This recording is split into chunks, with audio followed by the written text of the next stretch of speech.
Aprill on juba poole peal, aga enamus põllumehi pole reaalselt masinatega saanud veel põldu minna. Siin-seal on näha küll esimesi väetisekülvikuid, aga tasub kindlasti meeles pidada, et väetamine ei ole sport, aega veel on, muld on jahe, muidu jätame lihtsalt terveks hooajaks endale põldu sügavad rööpad. Kes planeerib esimeses väetusringis kasutada ka NPK väetiseid, siis tasub kindlasti tähele panna, kui palju te annate nitraatlämmastikku. Lihtsalt paljudes NPK väetistes on lämmastik pigem ammooniumlämmastiku kujul, mis pole kevadistes jahedates oludes taimedele nii kiiresti kättesaadav.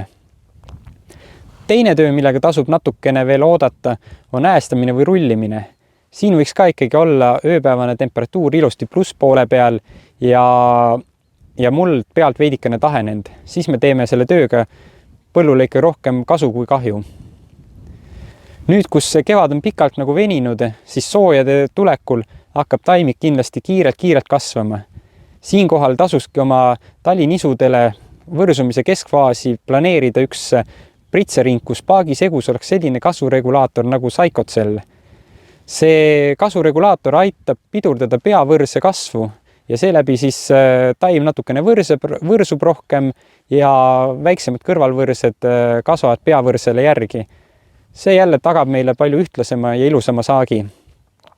Kui siin väetamise eel on veel paar päeva aega, siis tasub kindlasti põlludel jalutada, vaadata, kuidas sügisene herbitsiid on toiminud või kui mõnel põllul läks nii kiireks, et sügist herbitsiidi teha üldse ei jõudnudki, siis vaadata üle, mis seis on umbrohtudega. Sest me juba näeme, kuidas kesalilled ja põldkannikesed ilusti kasvavad. Nii et püsige kanalil, uut infot tuleb juba peagi. BASF. We create chemistry.